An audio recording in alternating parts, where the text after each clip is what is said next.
O ya me toca, calculen de 1 hora y media.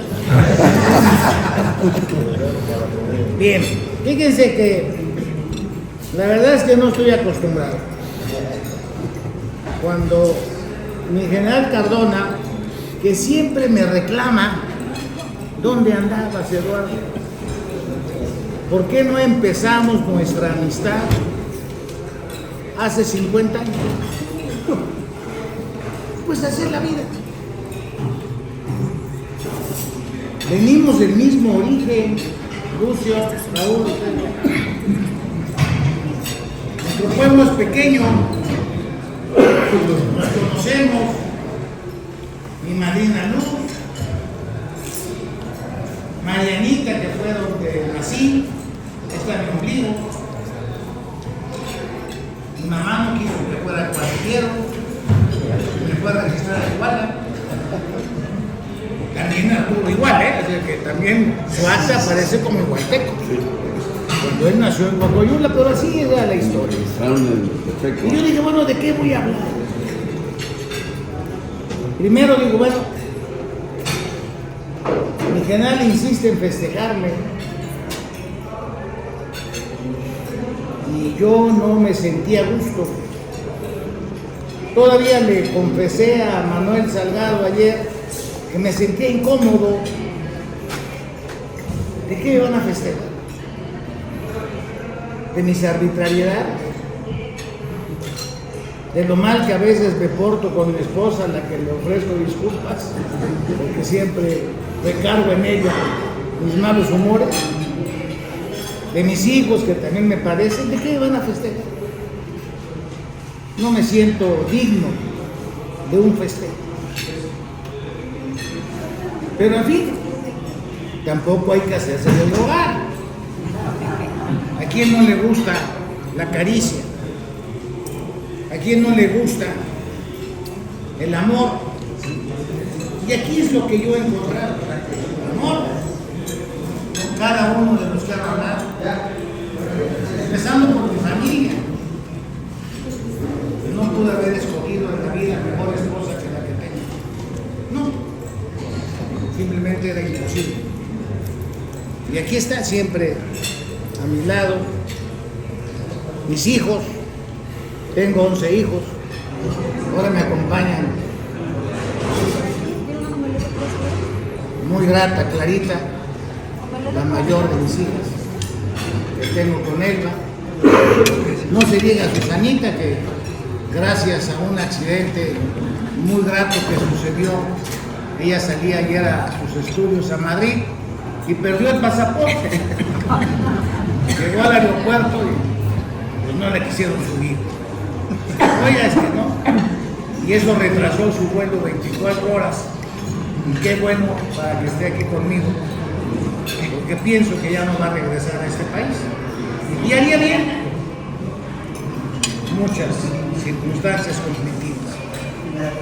Susanita, Mariana, que está aquí, la que sigue de Clarita, gracias, hija Mariana. María, una bella abogada. Camilo, gracias hijos que me acompañan. Gracias a mi general Cardona, que reclama siempre, como les dije hace un momento, que no tuviéramos una amistad de atrás. Pero qué bueno que la tenemos ahora por delante. Estamos pagando todo lo que nos debemos. El cariño, el afecto, la admiración. La admiración que yo le tengo a un personaje, que voy a decirles un comentario. Recordarán que en nuestro último desayuno general estuvimos felices de recibir a Cuauhtémoc Cárdenas.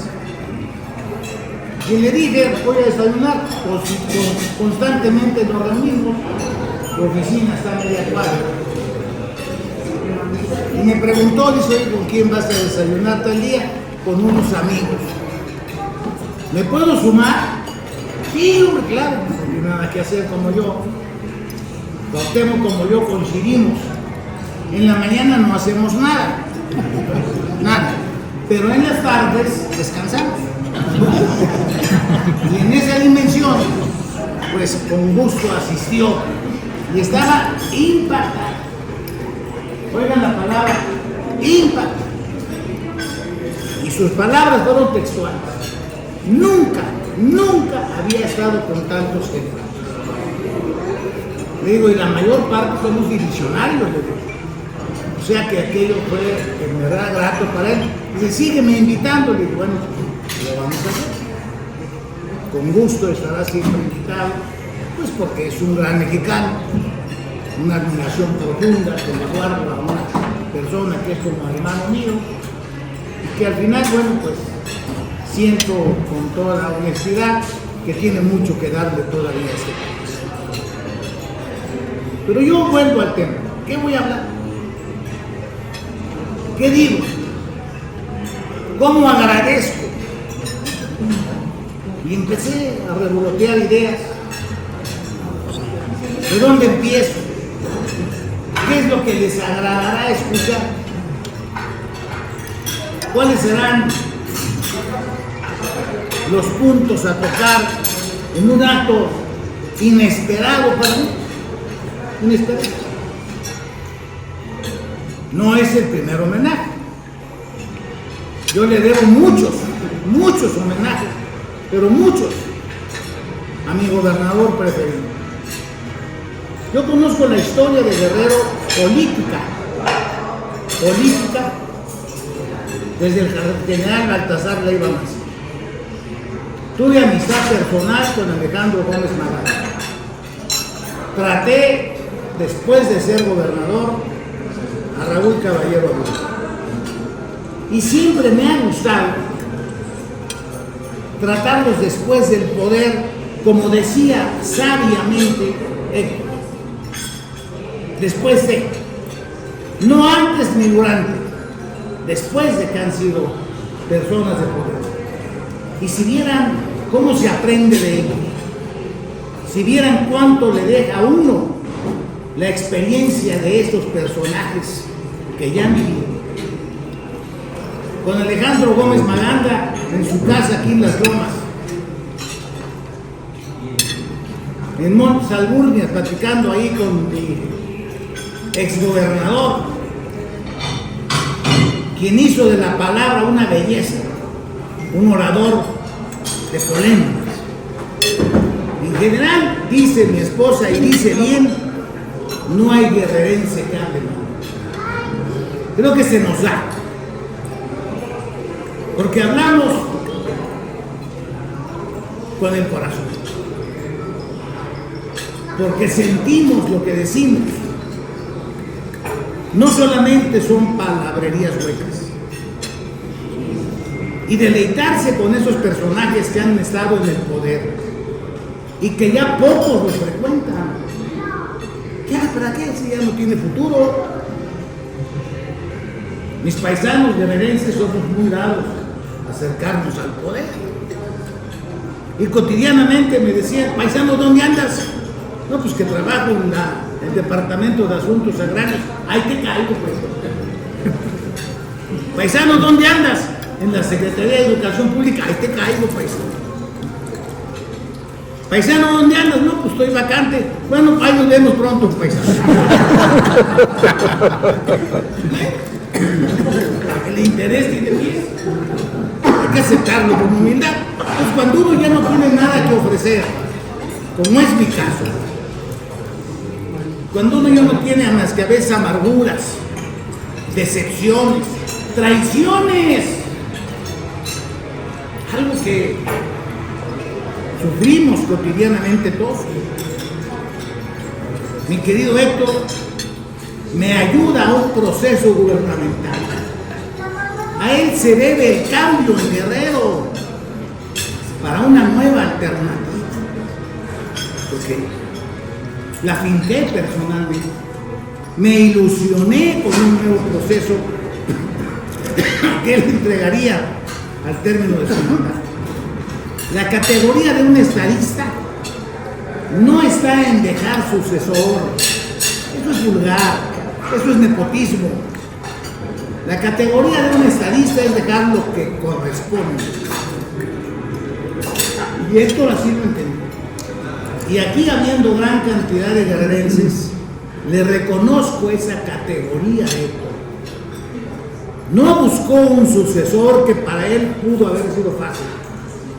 Era un gobernador que salía con aplausos, con tal cantidad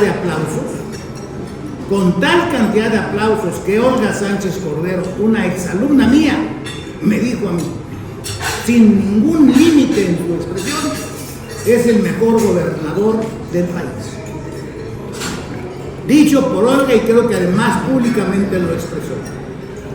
El propio presidente López Obrador le pidió a Héctor que fuera embajador nuestro en algún país, reconociéndole la calidad de su gobierno.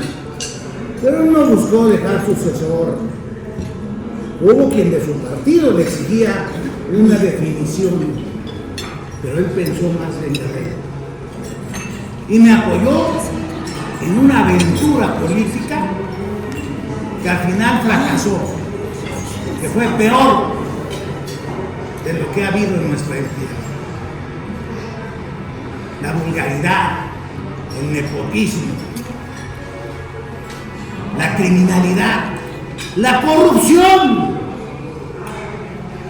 han hecho del robo la presencia sistemática en nuestra entidad.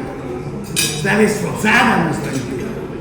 Estos perversos criminales que me traicionaron han descompuesto nuestra entidad. Ahí está un tema en el que todavía fuimos corresponsables, Héctor y yo. Héctor, con su categoría de entregarlo un poder sin límites, pensando en nuestra entidad. Y yo, iluso, creí que podía cambiar a las bestias, y estas no cambian. Seguirán siendo per século. Pero Alejandro ha sido muy exacto. Enhorabuena, Alejandro. Eres líder de agrupaciones guerrerenses. Hay que apoyarnos. Hay que crecer en esas agrupaciones. Hay que estar permanentemente reunidos. ¿Por qué? Porque eso es lo único que va a estimularnos en un compromiso histórico. Es fundamental. Sin duda alguna, Eduardo Baena, que aunque no estudió en la ESPI, es un pecado no haberlo hecho en la secundaria prototipo, donde estudiamos casualmente Arturo y yo, con los mismos maestros. Fíjense cómo se va entrelazando nuestra amistad. Los mismos maestros, Valente Román, iba a decir Valente Quintero, pero ese es un corrido. Valente Román, sin duda alguna, Eugenio Miranda Fonseca, nuestro director excelso, hermano de Donato, un guerrerense de excepción que pudo haber gobernado este país, pero que el destino así es de ingrato. Y quienes más daño le hicieron a Donato fueron los propios guerrerenses. Porque a nosotros nos pasa lo de la cubeta de cangrejos. Apenas alguien destaca y lo empezamos a bajar. Porque nos falta unidad, Alejandro. Quitar el egoísmo. Pensar en los mejores.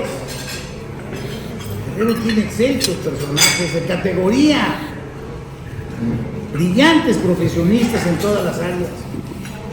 Cuando empezaba el gobierno de este sexenio en Guerrero, teníamos la lista de quienes iban a ocupar los cargos aprobados.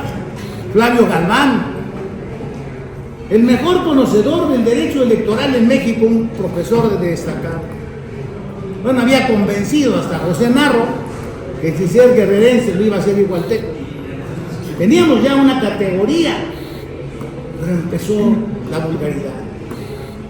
Empezó lo que estamos viendo, el salvajismo, el volver al pasado, la falta de respeto a un pueblo, conductas inmorales. En fin, el pasado nos acabó nuevamente. Pero en este renglón Yo también quiero hacer mención, sin duda alguna, a una de las facetas que gentilmente se tocó por parte de Aurelio y su hijo, maestro. ¿Sí? Empecé a ser maestro de primaria, con el papá de Miguel, como él lo ha dicho. Normalistas, después secundaria en la normal superior, con Martín Uriete, que debió haber estado aquí porque ese no debió haber fallado, pero seguramente como era demasiado temprano, era imposible para un alcohólico como él venir temprano, pero aún así, ahí empezó nuestra recia amistad histórica, para que algún día mi general fue testigo de que cumplíamos 50 años de matrimonio, y sin duda alguna firmó. Yo nunca he sido muy afecto a lo gay, pero aquí tratando de lo haré. Ahí fue en el lienzo charro. Más de. Sí, soy maestro. Una función que me dio y me sigue dando grandes satisfacciones. Porque no teníamos más camino. O nos íbamos en la normal, o nos íbamos al ejército, que estaba enfrente, o al seminario de Chile. No íbamos. No ingresábamos a la normal, que teníamos que hacer unas filas terribles para sacar la ficha. Mi primo hermano Sótico García y yo estábamos haciendo cola, como a la 1 de la mañana, con un frío espantoso, porque antes el calendario escolar era de febrero a noviembre, y en enero había que hacer la cola. Yo no sé si sea distinto, pero sentía más frío antes. Y ahí era fogatas haciendo la cola, y de pronto mi madre llega con unos tacos ahí a la 1 de la mañana, pues para saciar el hambre, el frío, pues estábamos ahí titiritando, y me ve a mí mi mamá con chamarra, pero mi primo Sótico lo vio con su camisita, y le dice: ¿qué, hijo, tú no tienes frío? Tía, tengo mucho frío, lo que no tengo es chamarra. Y era así nuestro conflicto. Veníamos sin nada, llenos de hambre en lo biológico y en lo intelectual. Gracias al marro, a ese internado de la normal, logramos resolver nuestro problema alimenticio. Qué difícil, pero al final la satisfacción de ser maestro, de dejar huella, de recordar con mis alumnos que todavía me reclaman: maestro, usted cerraba la puerta a las 7 de la mañana y no transmitía a nadie. Había que educar no solamente con la palabra, sino con la conducta. El maestro enseña adentro y fuera de las aulas. Adentro y fuera de las aulas. No como el padre Juan Nájera de Iguala, no sé si te acuerdas de él, que llegó en lugar del padre Bustos. No, yo conocí a Bustos. Sí. Juan Nájera me lo encuentro en la zona roja de Cuernavaca, que era de las muy famosas. Mi querido padre, ¿qué anda haciendo usted aquí? Aquí soy hombre. No. El maestro es siempre afuera, adentro, en la calle, en el cine, en su vida familiar. Un maestro con un comportamiento moral, ¿qué puede dejar de huella en sus alumnos? Después, por ello, pues reconozco que existe en mí esa vocación muy acentuada y que definitivamente no la pierdo. Al contrario, cada día es mayor. Octavio huyó, pero me iba a referir a él, que ya lo hizo. Pero sin duda Rufino también dijo lo mismo. Muchas gracias. Te agradezco mucho tus palabras. Llegaste tarde, pero más vale tarde que nunca. Llegaste tarde en el afecto de General Cardona, pero sigues ocupando un lugar en su corazón con una gran ventaja, no pagas renta.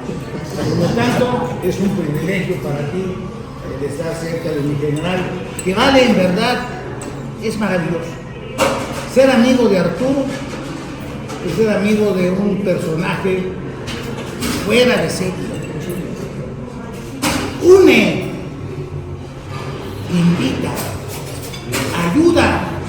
¿Cómo está empecinado, por ejemplo, en ayudar a su pueblo natal? A mí me ha llevado a esa aventura. A mí me ha llevado alguna vez, tuve el privilegio en la educación pública de hacer la Escuela Secundaria Federal de Coahuila. Pero ya se deja uno el cargo y se olvida del trabajo que hay que seguir haciendo. Y ahora me reclaman, me dice Eduardo, tantos profesionistas que han salido de ese lugar. ¿Dónde está su agradecimiento? ¿Dónde está su contribución a su origen? Porque pierden el piso, porque dejan de ser oriundos, cuando eso no debe perderse. Hay que enorgullecerse de su lugar de origen, hay que enorgullecerse de Apasla, hay que enorgullecerse de donde venimos, porque es nuestra esencia.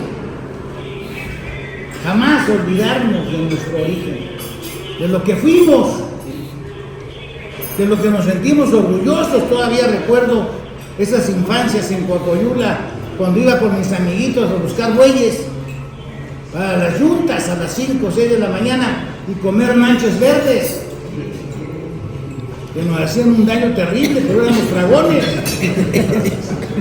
Eso era maravilloso.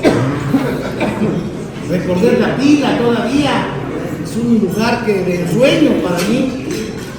Y no puede uno perder su origen cuando iba uno caminando de Coahuila a Escala, o cuando el camión de los parientes de Arturo nos dejaban en Iguala, o había que empujarlo en Ixtola. Ándale, empuje del camión, porque no había manera de que subiera por sí solo. O cuando ya no había que caminar de Ixtola a Coahuila, porque íbamos al cine del pueblo, que empezaba en Iguala ya cuando podía. Dada que no había techo, ni siquiera paredes, y hasta que oscurecía podíamos ver el cine. En fin, esto es en función de nuestro origen. Y de esto quiero recalcarles con lo que me siento orgulloso. De mi origen, de tener amigos como ustedes, que son un tesoro. ¿Qué es un amigo? ¿Cómo lo puede uno definir a un amigo? ¿Cómo? ¿Cómo puedo uno decir eres mi amiga? Hay varias expresiones. Se dice que un amigo es un hermano que uno ha escogido, que no se lo ha dado una razón biológica. Y es muy cierto.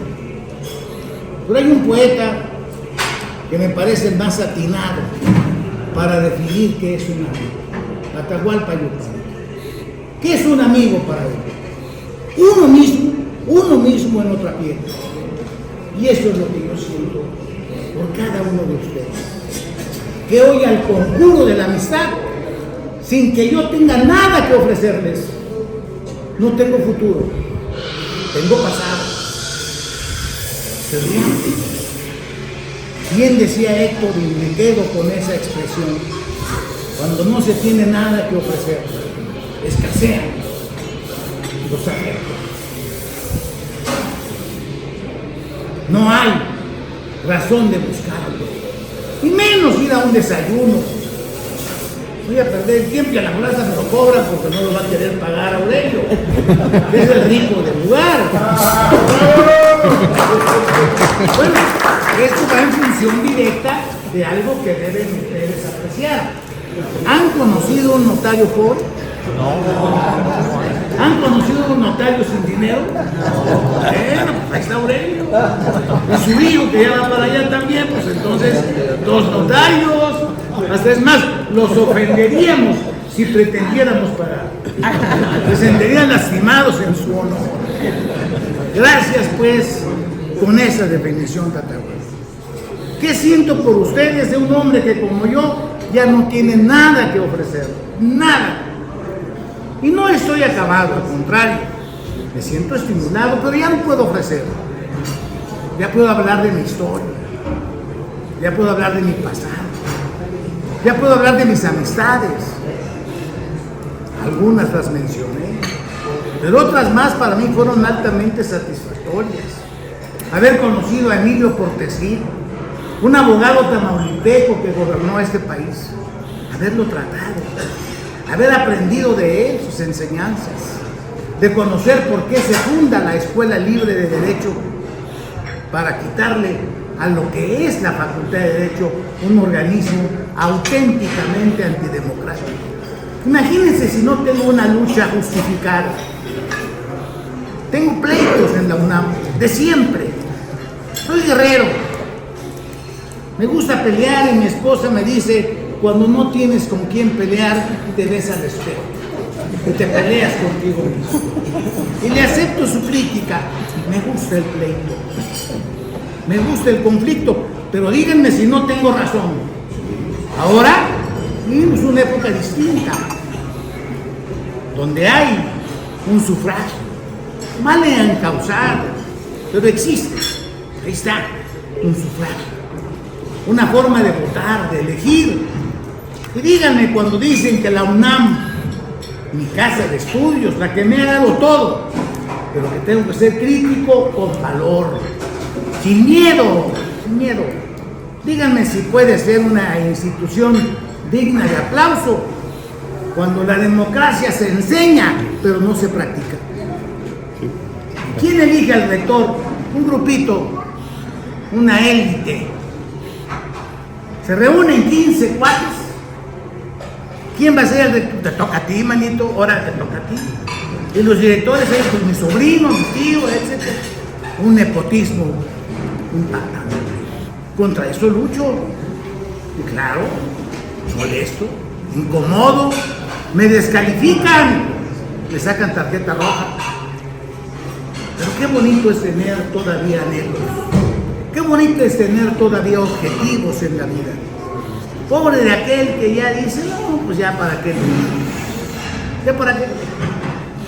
Al contrario, y Rosalía me tiene prometido el micrófono de oro, le voy a recordar. Porque yo fui jurado de aquellas épocas, que a lo mejor Rosalía por su juventud no sabe, con Álvarez Gálvez y Fuentes, que se hacía, ahora es una bestialidad, una ignorancia, algo verdaderamente dramático la forma en que hablan los locutores. Es cierto. Vulgares, corrientes, carentes de cultura. Muy cierto. Aquel momento, para ser locutor, había que pasar por un examen estricto, y aquí en lo que son instalaciones de enseñanza por televisión, ámbito de Chapultepec. Y me tocó a mí con Álvarez y Fuentes en 1964 iniciar el proceso para darles solamente licencia de locutor a quienes tenían dicción, a quienes tenían preparación y a quienes respetaban al público. Lo vulgar lo podemos ir en las cantinas, pero a través de un radio, la vulgaridad que ahora escuchamos es un atentado a lo que más nos debe importar, es la preparación de los niños, los jóvenes. En fin, tendría tantas cosas de qué hablar que solamente los cansaría, abusaría de su bondad. Pero me han dado más de lo que merezco. Su generosidad no ha tenido límites. ¿Cómo no agradecerle a mi paisano tan grato, tan excelso, tan lleno de vitalidad? Porque hay que aprenderle su vitalidad. Traen ahí un aparato que le apoya, pero simplemente es un complemento. Su vitalidad, y siempre está pensando, y vamos al aeropuerto del AIFA a conocerlo, y vamos a hacer esto, y vamos a seguirnos reuniendo. Hay un compromiso. Martes 4 de febrero. Obligados los que sacaron el muñeco y los demás invitados a disfrutar esos tamales excelsos para ver quién lleva los mejores. Habrá concurso de tamales. Concurso de tamales. Me decía, pues es que somos las vivencias iguales. Es que Arturo y yo estamos así entrelazados. Y me dice, a ver si alguien lleva tamales de regalo. Seguramente muchos no saben qué son, pero en Iguala, particularmente ahí en el mercado, se vende el tamal de calabaza, el tamal de ciruela, no ciruela, y el de regalo. Que tuve una aventura especial, mi hijita Mariana, tenía 5 o 6 años en la escaramuza infantil, fuimos a Puebla a que participara en un concurso nacional de escaramuzas infantiles y había una señora vendiendo tamales, ella yucateca, auténticamente a veces ella dice que busca el reinado de Coacoyula, pretende eso, andaba con una manta roja y diciendo yo quiero ser la reina de Coacoyula, pero al final de cuentas de Iguala, como es de origen, fue y dice, papá, venden ahí tamales, y cuando dijiste vete a ver que te vendan uno. Y va con la señora y dice, señora, quiero un tamal de regalo. No, niña, aquí no se regalan, se venden. La niña tenía la imagen de esos tamales rojos que se venden en Iguala. Realmente las vivencias son tan intensas que me faltaría tiempo. Realmente no quiero abusar, no quiero de ninguna manera dejar de decirles que es un día en que hoy he recibido a manos libres. He recibido cuando en verdad cada uno de ustedes ha dejado sus múltiples ocupaciones en un día de trabajo para venirse a estrechar en un abrazo conmigo. Por eso mi corazón, por eso mi historia, por eso mi familia, que ahora me enorgullece, me acompaña, van conmigo a cada uno de ustedes a decirles, no lo merecen. Pero Manuel, Constantino tan grande, cuyo tío me daba a vender medicinas. Yo tenía ahí que andar en cada cuadrilla vendiendo medicinas. ¿Qué medicinas? Eran mejorantes, eran emulsión de Scott, y eran también un jarabe que se vendía mucho en aquel entonces, a la tos. En fin, maravillosa la época infantil, la ingrata. Y ahora ver cómo se la pregunta también de la comadre de la campana. Imagínense qué impacto de mi general Arturo y yo llevamos a Coacoyula y un retén. ¡Hombre, qué bueno! Hay un retén, sí, pero era de los malosos. Sí. Nótese, qué época estamos viviendo tan dramática. Un retén, en que solo porque íbamos con el presidente municipal no pagamos, pero había que pagar el peaje. Imagínense a qué estado hemos llegado. Ahí están para detenerlos y detenerlos por una actitud delictiva contra las vías de comunicación. ¿Pero qué hace un gobierno? Yo lo he dicho y perdónenme que se los exprese. Hablan de un cierto problema de aceptación, no. Es el gobierno que es el narco. Perdónenme que lo diga con esa claridad que le puede costar mucho. Pero yo no veo diferencias. Porque se es cómplice. Y eso va a mi conocimiento del derecho penal en lo que es una conducta evidente. Si yo lo autorizo y lo permito, soy tan responsable como el que lo hace. Y aquí es lo que yo observo técnica y jurídicamente. Porque el gobierno lo autoriza, sin más. Hace poco en Acapulco, un amigo mío quiso abrir un negocio y le dijeron concretamente en el ayuntamiento, tienes que pagarles también derecho de piso. Con ese cinismo nos estamos manejando. ¿A dónde vamos? ¿A dónde vamos? Pero vuelvo a mi tema de mi agradecimiento, porque siempre me salgo. Siempre tengo salidas con las que me pierdo. Pero no me quiero perder en el punto esencial de esta mañana. A cada uno de ustedes, mi gratitud.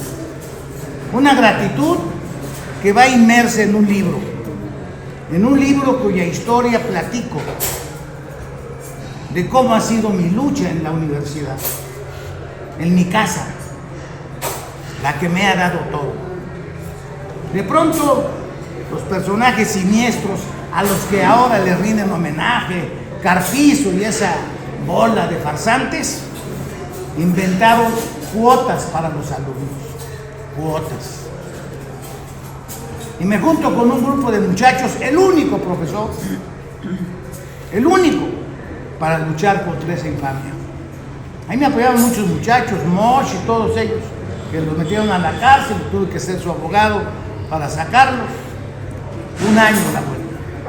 Pero se logró que no se cobren. Ahora ya se dice, se presume, pero en ese momento, los que ahora, y ahí están sus nombres, ahí están, en blanco y negro, véanlo, los acuso, farsantes, ahora se dicen defensores de la escuela pública gratuita, pero no lo fueron, no, los que ahora se embisten, ahí están, ahí está De la Fuente, ahí están esos personajes siniestros, farsantes, que la farsa es instrumento cotidiano de la política.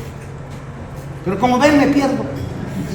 Y no me sigan dejando la oportunidad de hablar, porque no suelto el micrófono, por eso voy a hacer el micrófono de oro. Gracias, gracias y solo gracias.